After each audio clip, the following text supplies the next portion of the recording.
제가 여러분께 오늘 여러분과 함께 나누고자 하는 이야기는 성경에 대한 이야기입니다.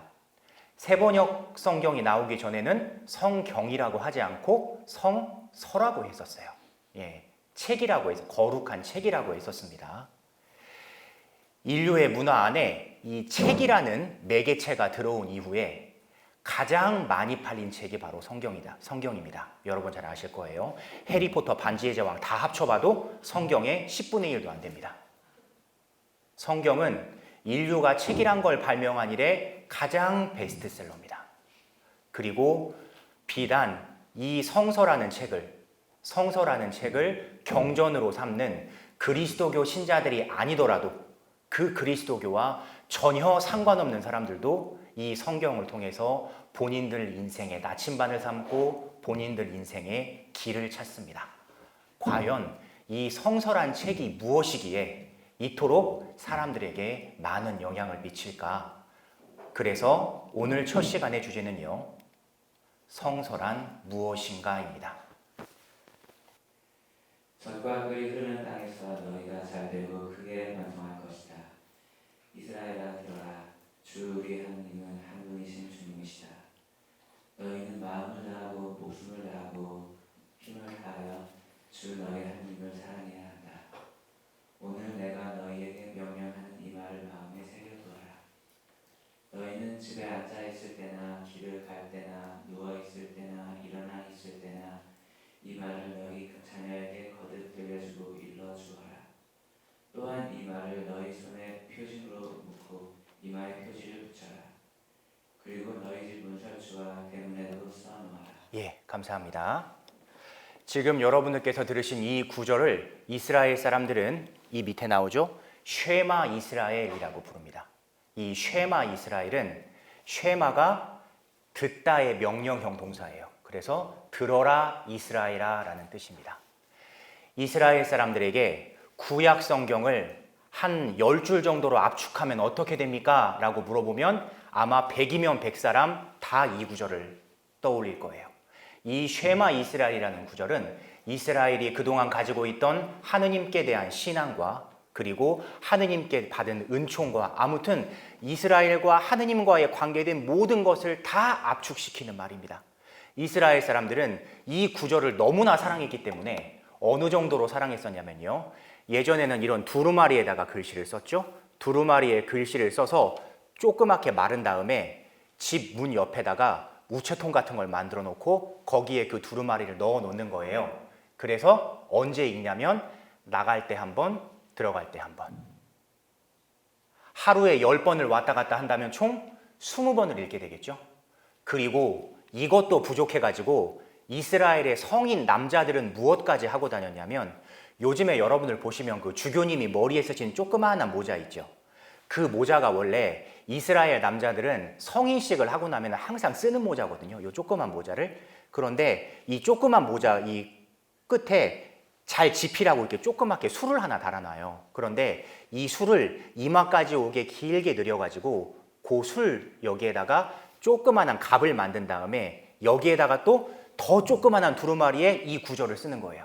그래서 말아가지고 그 갑에 넣은 다음에 딱 이마 위치에 오게 여기다가 붙이고 다니는 겁니다. 이게 무슨 뜻이겠어요?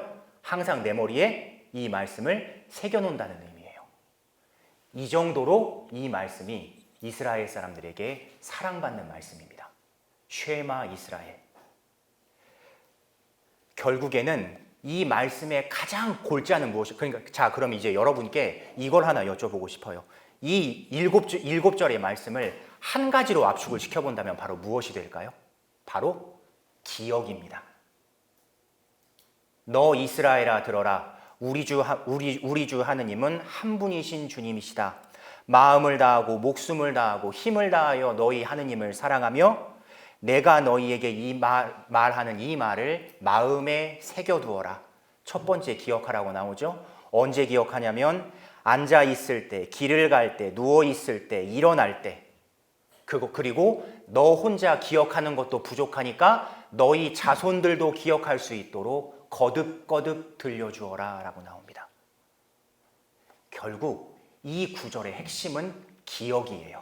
하느님을 잊어버리지 않는 겁니다. 사실 이것은 하느님과 사람 사이의 관계에서만 해당되는 얘기가 아니라고 저는 생각을 합니다. 사람하고 사람이 사랑을 해도 사람하고 사람 사이에서도요. 어떤 누군가가 또 어떤 누군가를 사랑하게 되면 그 사람이 어떤 음식을 좋아하고 연예인은 누구를 좋아하고 어떤 운동을 하며 또 무엇을 해도 내가 하느님을 사랑하는 백성이라고 얘기를 할 수 있으려면 그분을 기억할 줄 알아야 됩니다. 그게 이스라엘 사람들이 하느님을 사랑하는 방식이었습니다. 이렇게 이스라엘 사람들은 성경 말씀을 이마에 붙이고 다닐 정도로 그렇게 소중하게 생각을 했었어요. 자, 그렇다면 지금부터는 신자로서 바라보는 성경이 아니고 세상에서는 성경을 어떻게 바라보는가에 대해서 알아보도록 할게요. 첫 번째로 성경은 가장 첫 번째 성격이 책입니다. 성경을 영어로 바이블이라고 하는데요. 사실 이 바이블은 맨 처음에 이 단어가 나왔을 때는 성경을 가리키는 단어가 아니었어요. 바이블은 책이었습니다. 책이라는 단어였어요. 그러니까 여기서 얘기하는 책은 글이 쓰여진 낱장의 종이를 한 묶음으로 만들어 놓은 것, 이게 책이었어요. 그런데 이 바이블이라는 말은, 책을 뜻하는 바이블이라는 단어는 그리스어의 비블로스라는 단어에서 나왔습니다. 비블로스라는 단어에서 나왔어요. 근데 옛날 사람들은 지금처럼 이런 종이가 아니라 파피루스라는 데에서 이렇게 파피루스라는 풀을 말려가지고 여러 겹으로 엮은 다음에 그게 마르면은 그 위에 잉크로 글을 썼죠. 바로 이 파피루스에서 종이를 뜻하는 페이퍼라는 단어가 나왔어요. 자, 그런데 이 파피루스가 그때 당시엔 종이 자체가 워낙에 귀한 물건이라 그렇게 했다고 하죠. 글을 쓴 다음에 이제 이 글이 필요가 없으면은 물에 가지고 가서 이 파피루스를 흐르는 물에 이렇게 씻었대요. 그러면 잉크가 씻어 내려가면 또 쓸만하잖아요. 그럼 그 종이를 또 재활용을 했답니다. 그 정도로 옛날에는 종이가 귀한 물건이었어요. 그런데 그 종이가 가장 많이 들어와서 가장 많이 팔리는 교역지가 어디냐면은 비블로스라는, 그러니까 옛날 고대 페니키아 왕국의 항구 도시 중에 하나였는데요. 비블로스라는 항구 도시에서 그 종이가 가장 많이 팔렸다고 합니다. 바로 이러한 역사적 배경을 따라서 오늘날 책을 가리키는 단어가 바이블이 된 겁니다. 그런데 예전에는 그냥 낱장으로 된 파피루스를 하나로 그냥 탁 이어놓는 게 책이라고 한다면 이제 인쇄술이라는 게 나오기 시작하면서 책이라는 것의 개념이 달라지는 거예요.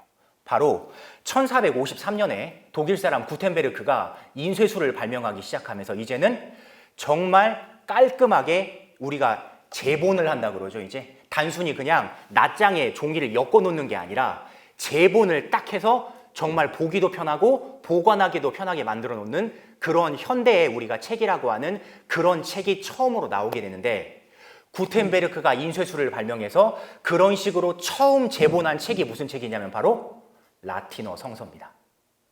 그래서 그 뒤에 바이블은 책뿐만 아니라 성경을 가리키는 단어도 아울러 그런 뜻도 포함을 하게 되는 것이죠.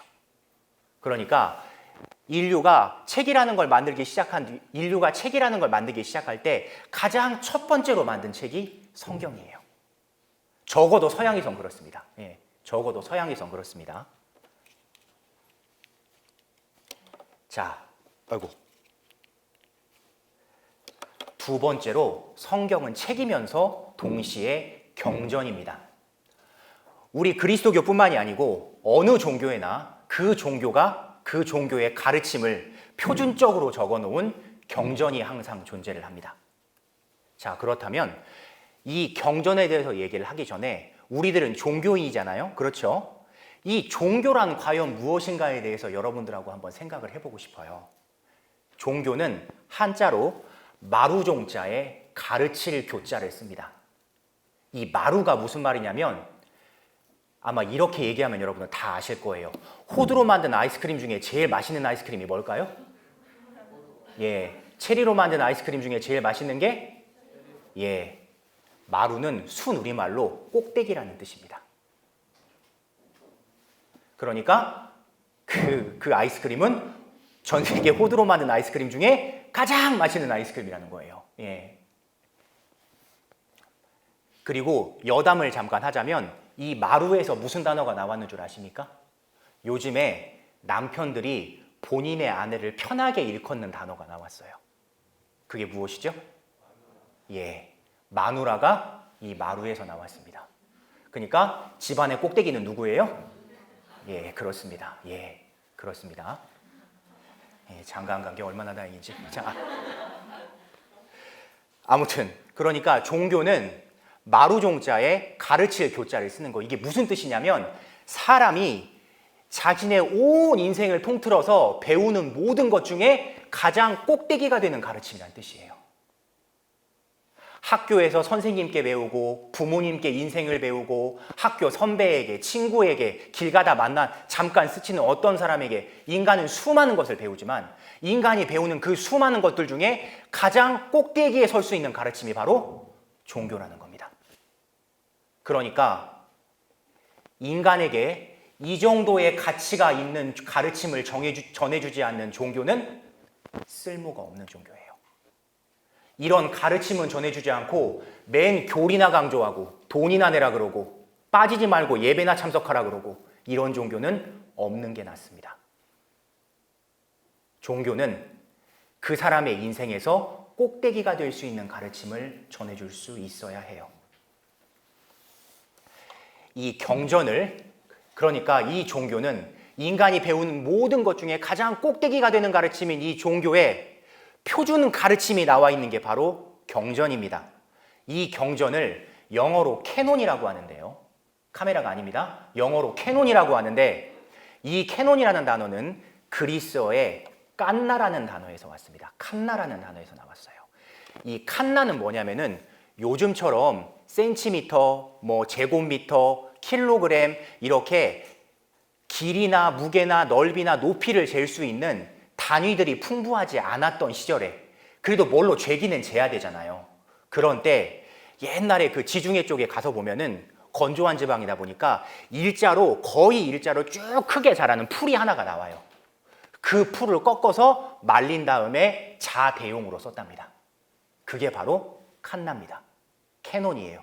그래서 경전은 무슨 의미를 가지고 있냐면은 그 종교에서 가르치는 여러 가지 가르침을 종합해서 딱 표준적으로 만들어 놓은 겁니다. 지금 내가 믿는 종교의 신자로서 잘 살고 있는가를 알아볼 수 있으려면 내가 믿는 종교의 경전에다가 지금 내가 사는 모습을 비추어 보면 되는 거예요. 그게 경전입니다. 세 번째로요, 성경은 계약서입니다. 성경은 계약서예요. 우리의 성경은 구약, 신약 이러지 구서, 신서 이렇게 안 하잖아요. 구약, 신약 이렇게 합니다. 오래된 약속, 새로운 약속. 자, 영어로는 이 약을 구약, 신약의 약을 영어로는 테스트먼트라고 얘기를 해요. 테스트먼트라고. 자, 계약이라는 뜻인데요. 여러분들 한번 생각을 해보죠. 사람과 사람이 계약을 맺을 때 계약을 맺는 가장 첫 번째 목적은 무엇이죠? 계약사항의 준수예요. 나는 너에게 이것을 줄 테니 너는 나에게 이것을 다오. 상호 맺은 계약 조건이 성실하게 잘 이행이 되는 게 계약을 맺는 첫 번째 목적입니다. 그런데 우리는 계약이 성사되다라는 말을 쓸 때 계약을 맺다, 체결하다 이런 동사를 쓰죠. 묶는다는 표현을 쓰잖아요. 그런데 이스라엘 사람들은 뭐라고 하냐면 카라트라는 단어를 씁니다. 카라트라는 단어. 자르다는 뜻이에요. 이스라엘 사람들은 계약을 맺는 게 아니고 계약을 자릅니다. 참 특이하죠? 자, 그렇다면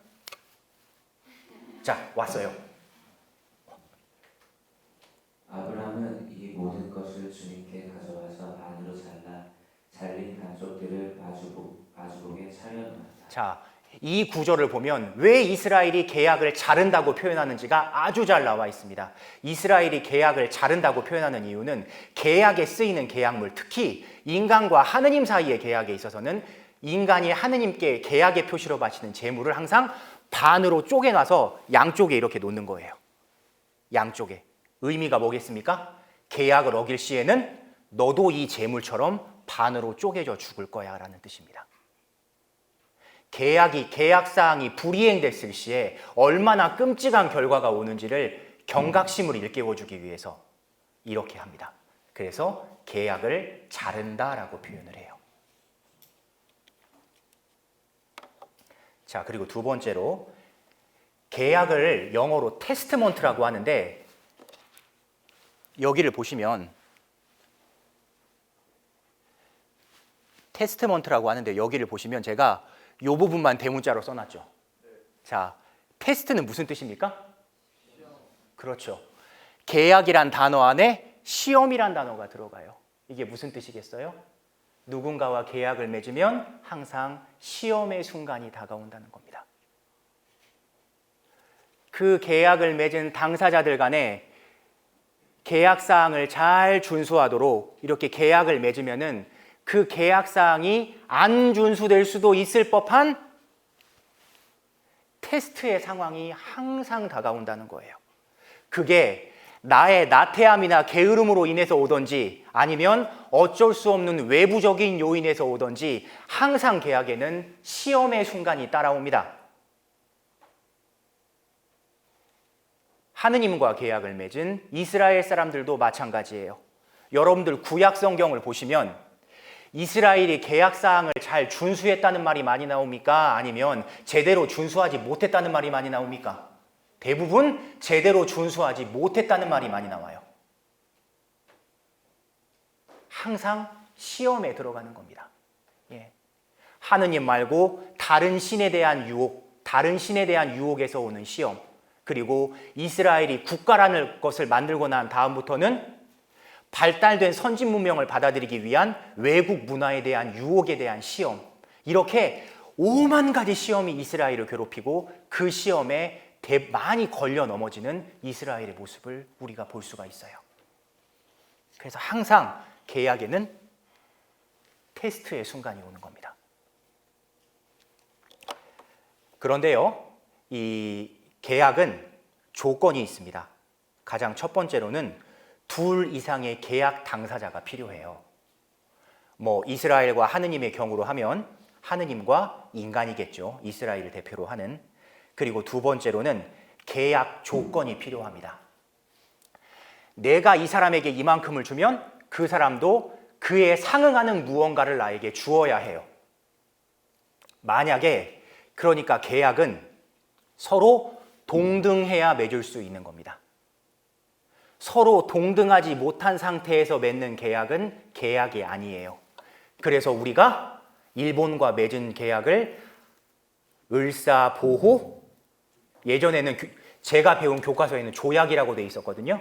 그런데 요즘에 뭐라고 하죠? 을사보호 늑약이라고 표현을 하죠. 우리는 일본에 맨 주기만 하는데 일본은 주는 게 하나도 없어요. 이건 계약이 안 된다는 거예요. 계약은 서로 동등해야 됩니다. 쌍방이 서로 동등해야 계약이 체결이 되는 거예요.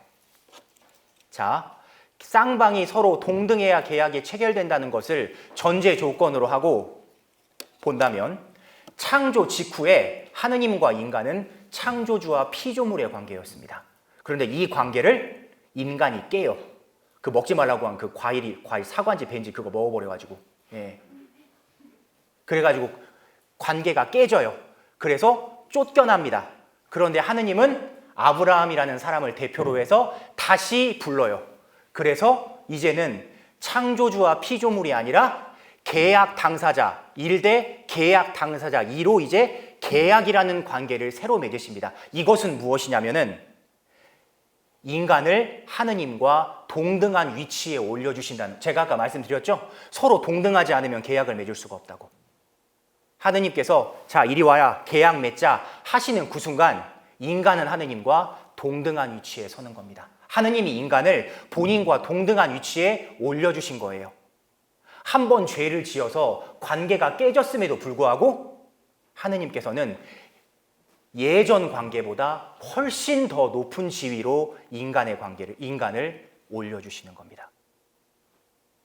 그러니까 사실 저는 성서가 책입니까? 경전입니까? 계약서입니까? 이 세 가지 중에 하나만 선택하세요 라고 누가 저에게 여쭤본다면 저는 아무래도 이제 이걸 공부를 한 사람이기 때문에 저는 주저하지 않고 계약서라고 얘기를 할 거예요.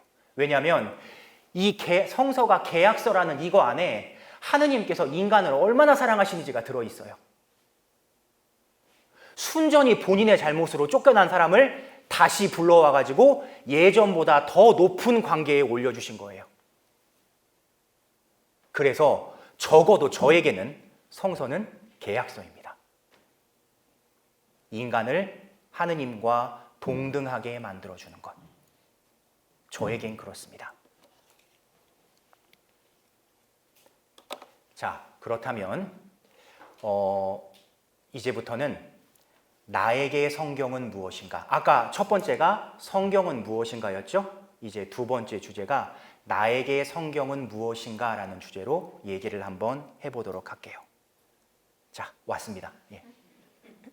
유혹자가 그분께 다가와 당신의 하나님의 아들이라면 이 돌들에게 빵이 되라고 해보시오 하고 말하였다. 예수님께서 대답하셨다. 성경에 기록되어 있다. 사람은 빵만으로 살지 않고 하나님의 입에서 나오는 모든 말씀으로 산다. 그러자 악마는 예수님을 데리고 거룩한 도성으로 가서 성전 꼭대기에 세운 다음 그분께 말하였다. 당신의 하나님의 아들이라면 밑으로 몸을 던져보시오. 성경에 이렇게 기록되어 있지 않소? 그분께서는 너를 위해 당신 천사들에게 명령하시리라. 행여 내 발이 돌에 차일세라 그들이 손으로 너를 받쳐주리라. 예수님께서는 그에게 이르셨다. 성경에 이렇게도 기록되어 있다. 주 너의 하나님을 시험하지 마라. 악마는 다시 그분을 매우 높은 산으로 데리고 가서 세상의 모든 나라와 그 영광을 보여주며 당신이 땅에 엎드려 나에게 경배하면 저 모든 것을 당신에게 주겠소 하고 말하였다. 그때 예수님께서 그에게 말씀하셨다. 사탄아 물러가라. 성경에 기록되어 있다. 주 너의 하나님께 경배하고 그분만을 섬겨라. 예, 감사합니다. 여러분들 혹시 그 배우 중에 강동원 씨가 나오는 검은 사제들이라는 영화 보셨습니까?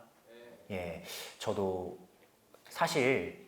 사제로 사는 사람입니다만 그 영화를 보면서 아, 내가 살고 있는 세계가 이런 세계구나 하는 것을 참 그전에 모르고 있던 것들을 많이 알았어요.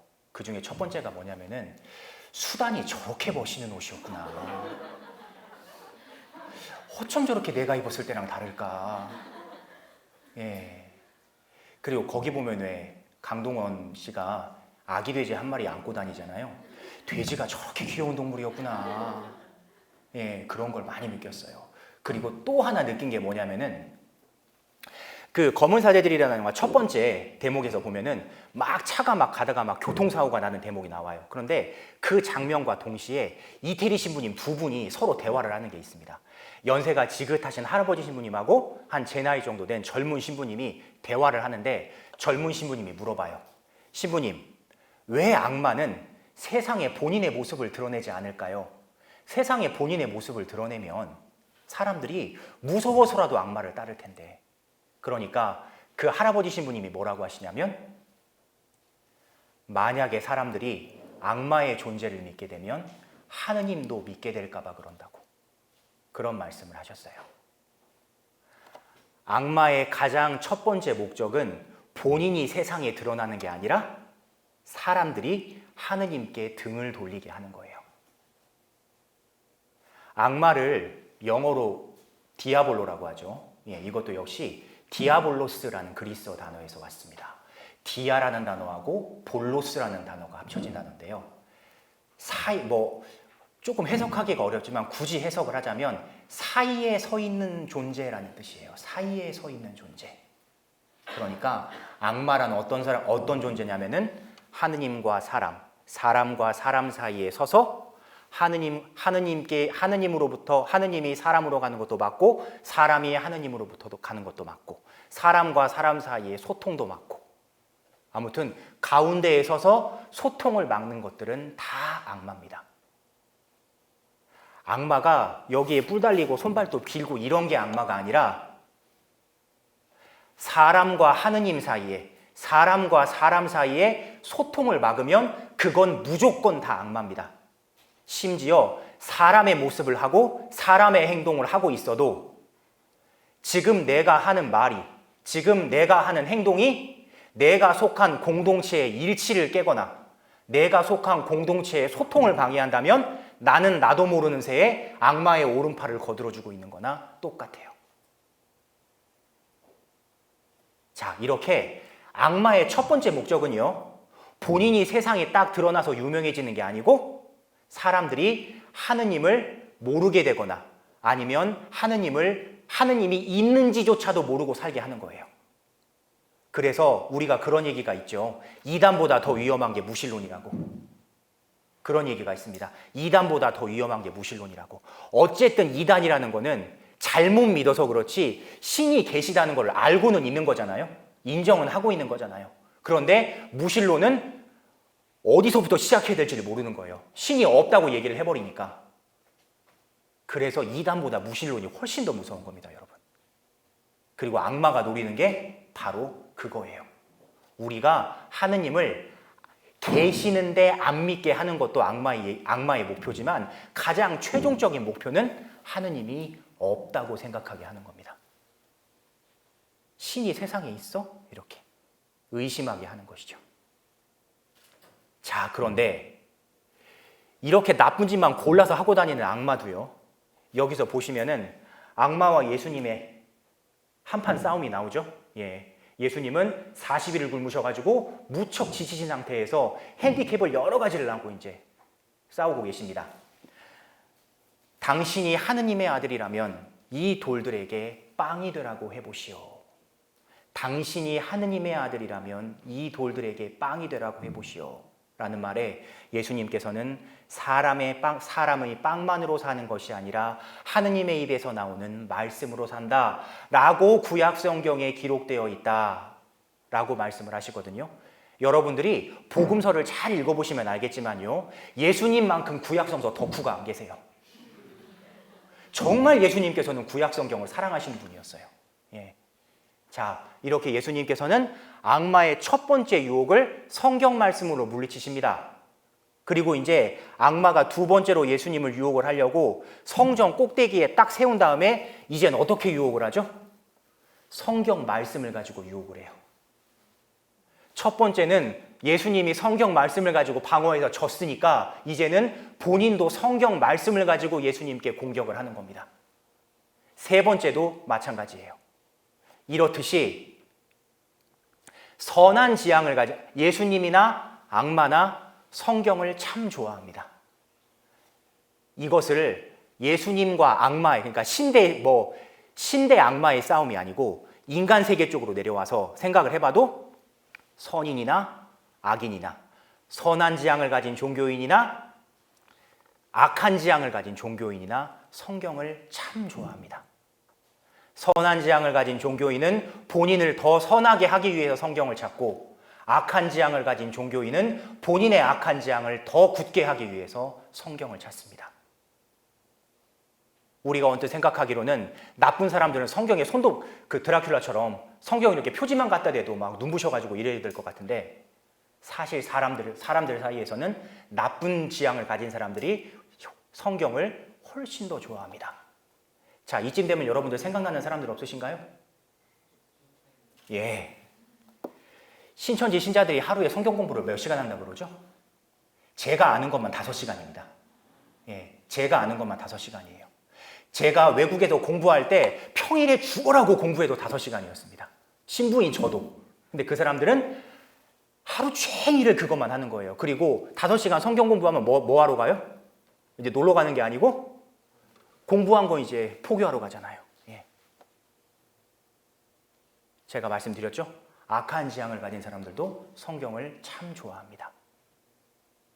이렇듯이 성경은 그러니까 이런 의미에서 생각을 해보면요, 성경은 정말 날카로운, 아주 그 날이 잘 벼려진 부엌에서 쓰는 과도라고 할 수가 있겠어요. 이걸로 과일을 깎으면 정말 예쁘게 과일을 잘 깎고 막 뭐 토끼 모양, 항 모양, 뭐 개구리 모양 다 만들 수가 있겠지만, 이게 나쁜 지향을 가진 사람 손에 들어가면은 사람에게 해를 입히는 흉기가 되는 거죠. 성경이 그렇습니다.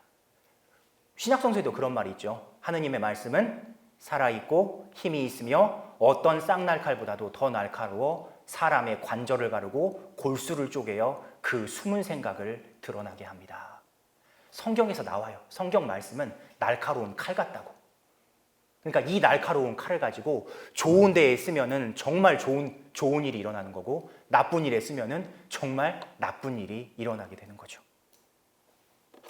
그러니까 성경은 성경 그 자체가 좋고 나쁜 게 아니라 이 성경을 받아들인 사람이 어떤가가 중요합니다. 그래서 사실은 이건 이제 두 번째 시간부터 할 내용이었는데요. 그래서 이 강의 제목이 나에게 성경은 무엇인가예요.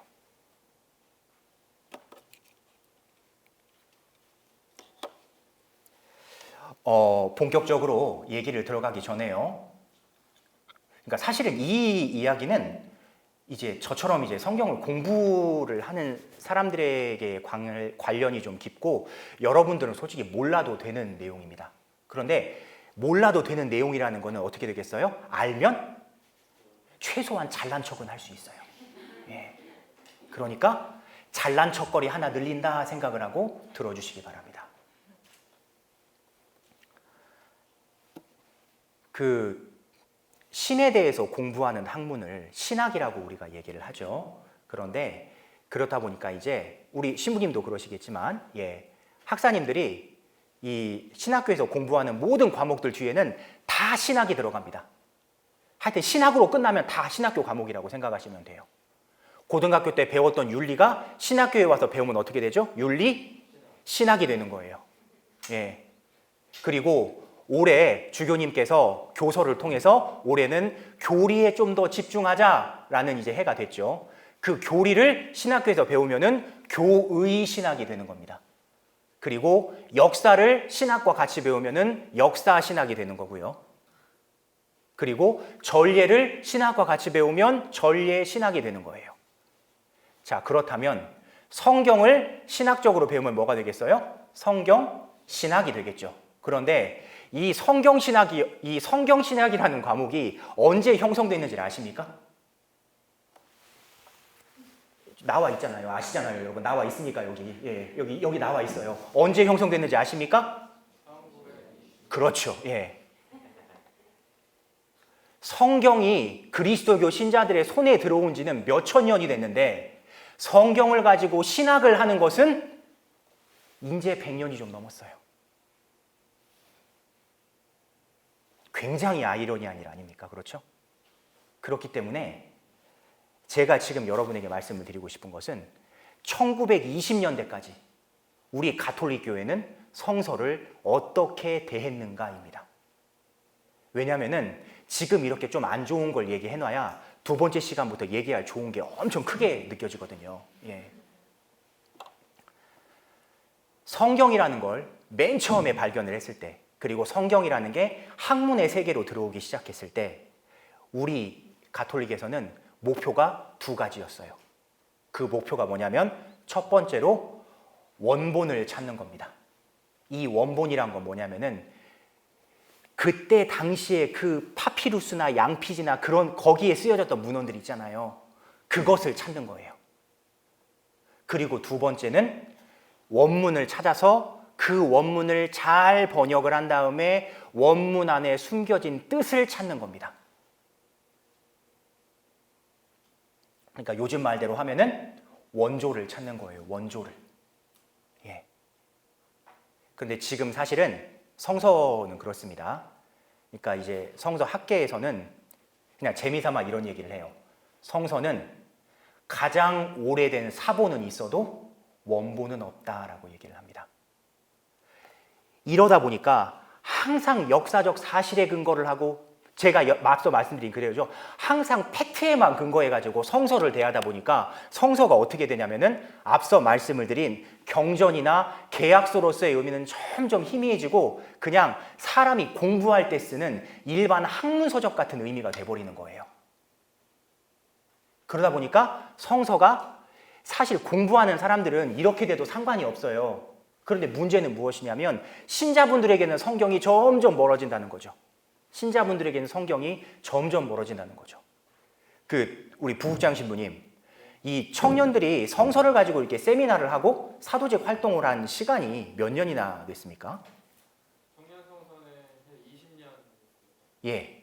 우리 한국 가톨릭의 역사도 200년이 넘어갔는데 우리 청년들이 성서를 다루기 시작한 지는 20년이 이제 좀 넘어간다는 겁니다. 물론 20년이라는 그 세월 자체가 짧은 세월은 아니에요. 그렇지만 그동안 우리에게 쌓여진 문화유산에 비추어 보면은 우리가 성경을 정말 성경은 그리스도의 말씀이고 이렇게 소중하게 대하는 것에 비해 보면은 참으로 부끄러운 시간이라고 할 수가 있겠죠.